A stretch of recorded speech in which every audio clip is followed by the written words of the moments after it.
இயேசு கிறிஸ்துவின் பாடுகள், சிலுவை மரணம், உயிர்த்தெழுதல் இவை பல நூற்றாண்டுகளுக்கு முன்பாகவே முன்னறிவிக்கப்பட்டவை.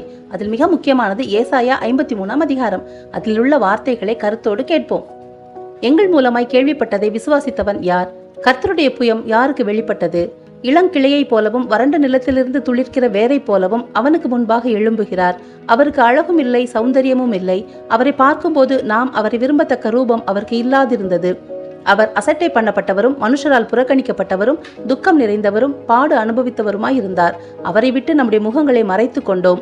அவர் அசட்டை பண்ணப்பட்டிருந்தார், அவரை எண்ணாமற் போனோம்.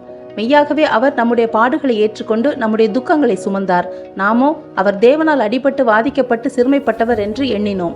நம்முடைய மீறுதல்களின் நிமித்தம் அவர் காயப்பட்டு நம்முடைய அக்கிரமங்களின் நிமித்தம் அவர் நொறுக்கப்பட்டார்.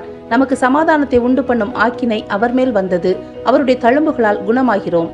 நாம் எல்லாரும் ஆடுகளைப் போல வழி தப்பி திரிந்து அவனவன் தன் தன் வழியிலே போனோம். கர்த்தரோ நம் எல்லாருடைய அக்கிரமத்தையும் அவர் மேல் விழப்பண்ணினார்.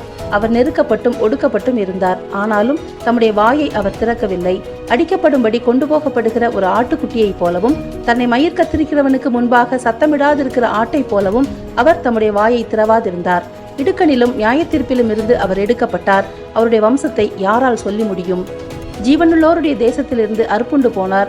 என் ஜனத்தின் மீறுதலின் நிமித்தம் அவர் வாதிக்கப்பட்டார். துன்மார்க்கரோடே அவருடைய பிரேத குழியை நியமித்தார்கள். ஆனாலும் அவர் மரித்த போது ஐஸ்வர்யவானோடே இருந்தார். அவர் கொடுமை செய்யவில்லை, அவர் வாயில் வஞ்சனை இருந்ததும் இல்லை. கர்த்தரோ அவரை நொறுக்க சித்தமாகி அவரை பாடுகளுக்கு உட்படுத்தினார். அவருடைய ஆத்துமா தன்னை குற்ற நிவாரண பலியாக ஒப்பு கொடுக்கும் போது அவர் தமது சந்ததியை கண்டு நீடித்த நாளாயிருப்பார். கர்த்தருக்கு சித்தமானது அவர் கையினால் வாய்க்கும்.